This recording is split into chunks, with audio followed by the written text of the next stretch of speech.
मित्रांनो, आपलं सर्वांचं या ठिकाणी स्वागत आहे. आज आपल्याला बघायचंय लिपिक टंकलेखक, ज्याला आम्ही क्लर्क टायपिस्ट असं म्हणतो. तुम्ही जेव्हा एमपीएससीचा फॉर्म भरता, जेव्हा जाहिरात येते, तेव्हा इंग्लिशमध्ये क्लर्क टायपिस्ट असं या पदाचं नाव असतं. आणि दुसरं पद आहे कर सहाय्यक, ज्या पदाला आम्ही टॅक्स असिस्टंट असं म्हणतो आहे. काय म्हणतोय? टॅक्स असिस्टंट असं म्हणतोय, कर सहाय्यक असं म्हणतो आहे. टीए असा सुद्धा या पदासाठी शब्द आहे. आता दोघांची तयारी आपल्याला 2024 मध्ये आणि 2025 मध्ये करायची.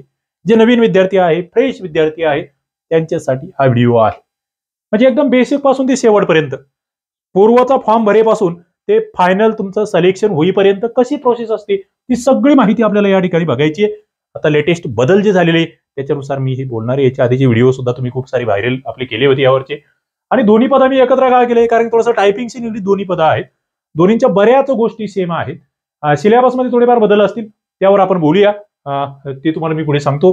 पात्रता काय आहे, वय काय असतं, सिलेबस काय असतो, पगार किती असतो, बढती काय होते, प्रमोशन किती दिवसानंतर होतात, दोन्ही पद ते मी सांगणार आहे. पोस्टिंग कुठे भेटते ते सुद्धा सांगणार आहे.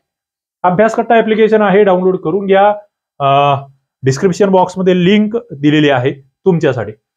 सुरुवात करूया. बघा, पहिला मुद्दा तर जाहिरात जी येते नाही ती, तर एमपीएससी महाराष्ट्र लोकसेवा आयोगामार्फत ही परीक्षा घेतली जाते. आणि फक्त या दोनच पदांची ही परीक्षा नसते. हिला संयुक्त पूर्व परीक्षा म्हटलं जातं. महाराष्ट्र अराजपत्रित गट ब आणि गट क ची एकत्र अशी ही परीक्षा होते. हे दोन्ही पद गट क ची आहे. क्लास 3 ची ही दोन्ही पदं आहेत, लक्षात ठेवा. अराजपत्रित आहे, नॉन गॅजेटेड आहे, क्लास 3 ची पदं आहेत.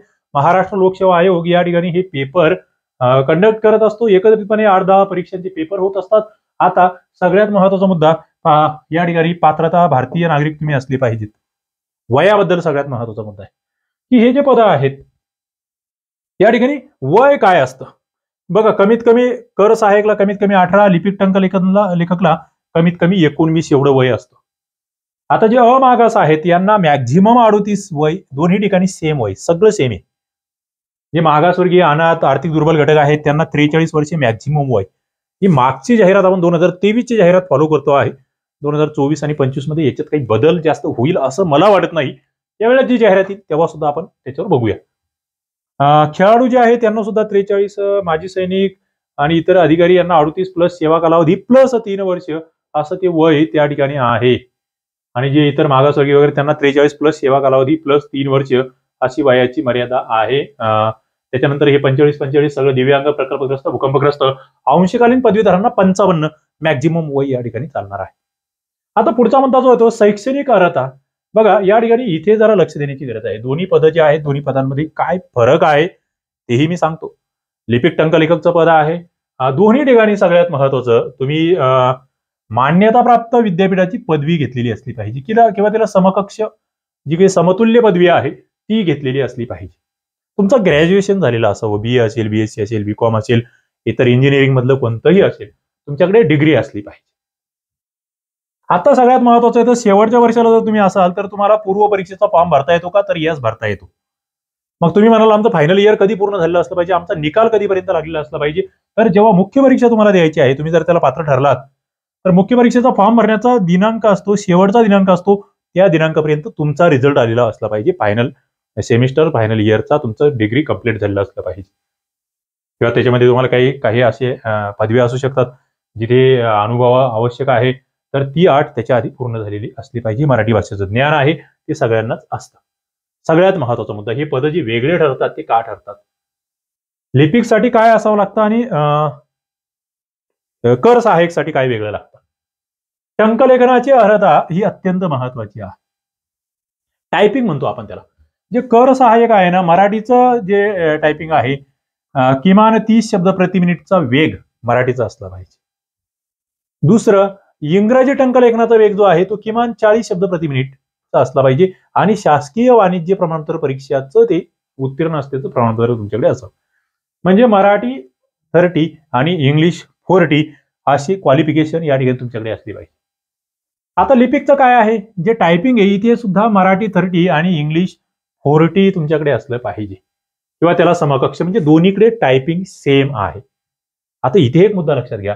इथे काय म्हटलंय बघा, कर सहाय्यक मध्ये मराठी सुद्धा लागेल आणि इंग्रजी सुद्धा लागेल. इथे आणि हा शब्द वापरलाय, लहान लहान गोष्टी असतात.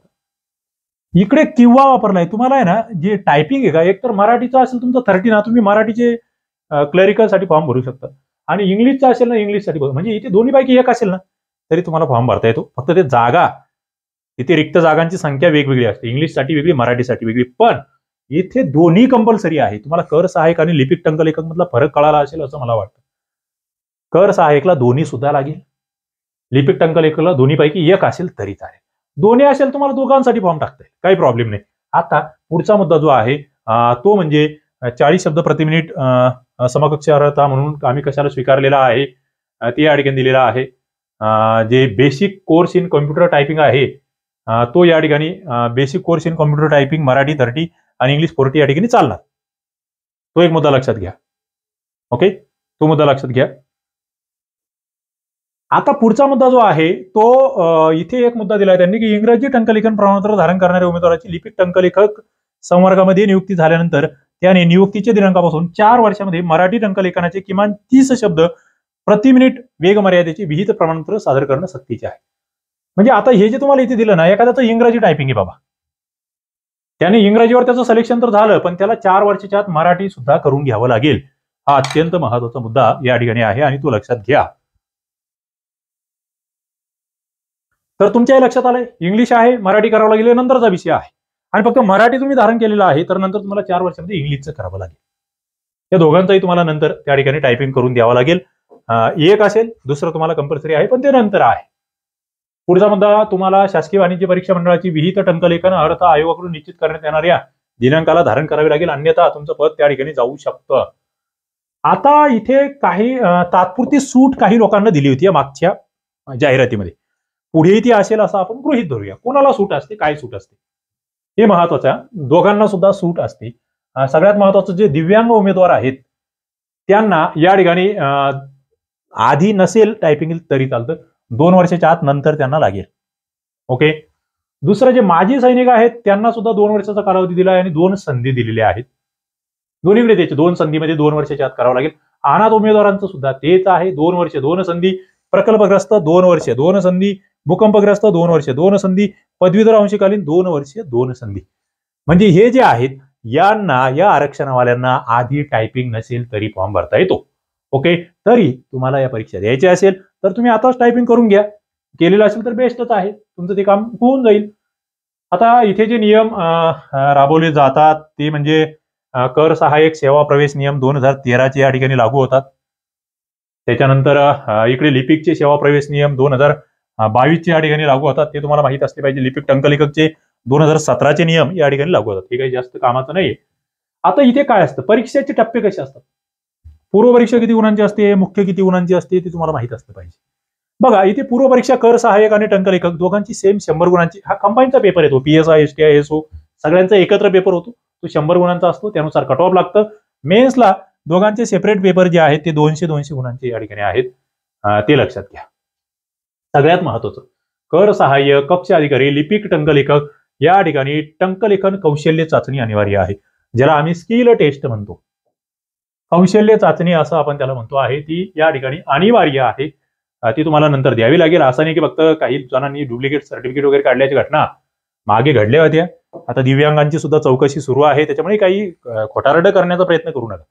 ओरिजिनल टायपिंग तुम्हाला करावी लागेल. तुमची त्या ठिकाणी इन कॅमेरा स्किल टेस्ट होईल. तुमचा जर टायपिंगचा स्किल बसला नाही तुम्हाला घरी काढून देण्यात येईल. ओके मित्रांनो, तुम्हाला आता कंबाईनची 2024ची तयारी करायची असेल किंवा तुम्ही नंतर हा व्हिडिओ बघत असाल 25ची तयारी करायची असेल तर अभ्यासकट्टा ऍप्लिकेशन डाउनलोड करून घ्या. अजून पुढे मी बरंच सांगणार आहे. तुम्हाला वेतनही महत्वाचं आहे ना, पगार किती भेटतो, पगाराबद्दल आताच बोलून टाकतो, पुढे विसरायला नको. बघा, पगार आणि प्रमोशन 2 गोष्टीबद्दल बोलतो. पगार जे आहे लिपिक टंकलेखक आणि टॅक्स असिस्टंट या दोघांनाही, लिपिक टंकलेखकला थोडासा पगार कमी आहे टॅक्स असिस्टंट पेक्षा, एक 30-35 हजार एक जनरल धरा तुम्ही, याच्यामध्ये बऱ्याच गोष्टी असतात, नंतर मग महागाई भत्ता हे ते काय काय. आणि याला टॅक्स असिस्टंटला या ठिकाणी पगार एक 35 ते 40च्या दरम्यान धरा तुम्ही. लिपिकला पगार कमी आहे, सॉरी 25 ते 30 दरम्यान या ठिकाणी धरतो, 35 ते 40. आता इथे सगळ्यात महत्वाचं आहे, जे टॅक्स असिस्टंट नावाचं पद आहे यांचं प्रमोशन आहे ना, आता लेटेस्ट मधल्या 1-2 बॅचेस फार फास्ट 5 वर्षामध्ये प्रमोशन झालं. पण भविष्यात तेवढं फास्ट होईल असं म्हणत नाही मी. 6 ते 7 वर्षामध्ये तुमचं STI स्टेट टॅक्स इन्स्पेक्टर या पदावर या ठिकाणी प्रमोशन होणार आहे. इथे लिपिकचं प्रमोशन पुढे ASO म्हणून त्या ठिकाणी होतं, तिथे 7-8 वर्ष तुम्हाला लागतात, ती माहिती असलं पाहिजे. अभ्यास करायचा असेल, अभ्यास करता ऍप्लिकेशन आहे, प्ले स्टोअरला जा किंवा खाली डिस्क्रिप्शन बॉक्समध्ये लिंक आहे. मुख्य परीक्षा कट ऑफ नुसार तुम्हाला मुख्य परीक्षेला तुम्ही पात्र व्हाल. त्याच्यानंतर क्वालिफाईंग स्वरूपाची कौशल्य चाचणी तुम्हाला या ठिकाणी द्यावी लागेल, कारण की टायपिंग इथे महत्वाची आहे. पुढे अर्ज तुम्हाला सादर करायचा आहे. जे नवीन विद्यार्थी आहेत त्यांना MPSCच्या साईटवर जाऊन खातं खोलावं लागेल, आपलं अकाउंट खोलावं लागेल. ज्यांनी खातं ज्यांचं आहे त्यांना ते अद्ययावत करावं लागेल. कागदपत्र काही अपलोड करावी लागणार आहेत तुम्हाला या ठिकाणी फॉर्म भरण्याच्या वेळेस. परीक्षा शुल्क भरावं लागेल, केंद्र निवडावं लागेल. जर या ठिकाणी हे भरलं नाही तर तुमचा फॉर्म भरून काही फायदा नाही. आता अपलोड काय काय करायचंय बघा. ज्यांनी विविध आरक्षणाचा दावा केला आहे ना, त्यांना त्याचे सर्टिफिकेट्स या ठिकाणी अपलोड करावे लागतील. तुम्ही म्हणतायत ना आम्ही दिव्यांग आहे, दिव्यांगाचं सर्टिफिकेट. तुम्ही एखाद्या कास्टचं बोलतायत, कास्टचं. सगळ्यात महत्वाचं अर्जातील नावाचा पुरावा हा सगळ्यांनाच अपलोड करावा लागतो. आरक्षणाचा असो नसो हे सगळ्यांनाच, 10वीचं 12वीचं त्या ठिकाणी डिटेल्स. वयाचा पुरावा तोच 10वीच्या याच्यावरून येतो आहे. 50 ते 500 KB मध्ये त्या ठिकाणी ती PDF फाईल तुमची असावी. त्याच्यानंतर शैक्षणिक अर्हतेचा पुरावा असतो तुमचं, जे ग्रॅज्युएशन झालेलं आहे त्याच्या संदर्भातला पुरावा तुमच्याकडे जो असेल तो. त्याच्यानंतर मागासवर्गीयचं आर्थिक दुर्बल घटक. त्याच्यानंतर नॉन क्रिमिलियर हे कोणाकोणाला आवश्यक आहे. SC ST ला गरजेचं नाही, इतरांना ते लागतं. आता मला वाटतं ओपनच्या महिलांना सुद्धा त्या ठिकाणी नॉन क्रिमिलियरची गरज नाहीये महिलांना, असं त्यांनी सांगितलेलं आहे. दिव्यांग व्यक्ती, माजी सैनिक. आता हे त्या वेळेस जेव्हा जाहिराती निघतील ना, तेव्हा याच्यात पुन्हा काही अपडेट्स असतील, न्यायालयाचे निकाल असतील. तुम्हाला जेव्हा जाहिरात येईल तेव्हा ती जाहिरात व्यवस्थित बारकाईने वाचायची. म्हणजे मी आज एखादी गोष्ट सांगितलेली आहे, याच्यामध्ये सुद्धा काही बदल होऊन येऊ शकतात. एखादं डॉक्युमेंट वाढवून येऊ शकतं, एखादं कमी होऊ शकतं. जेव्हा जाहिरात येईल तेव्हा जाहिरात वाचणं तुमचं कर्तव्य आहे. ओके. नाहीतर मग मी जुना व्हिडिओ बघितला होता आणि त्याच्यात असं सांगितलं होतं, नाही चालणार. पुढे खेळाडू, अनाथ प्रकल्प, भूकंप, अंशकालीन, राखीव महिला वगैरे या सगळ्यांना आपापलं डॉक्युमेंट जोडायची. अधिवास प्रमाणपत्र तुमचं तहसीलदाराचं काढून ठेवा. मी या ठिकाणी काहींचं नावात बदल असेल, मराठी भाषेचं ज्ञान, लहान कुटुंबाचं प्रमाणपत्र ते भेटून जातं तुम्हाला नेटवर. टंकलेखनाचं प्रमाणपत्र तुम्हाला लागेल.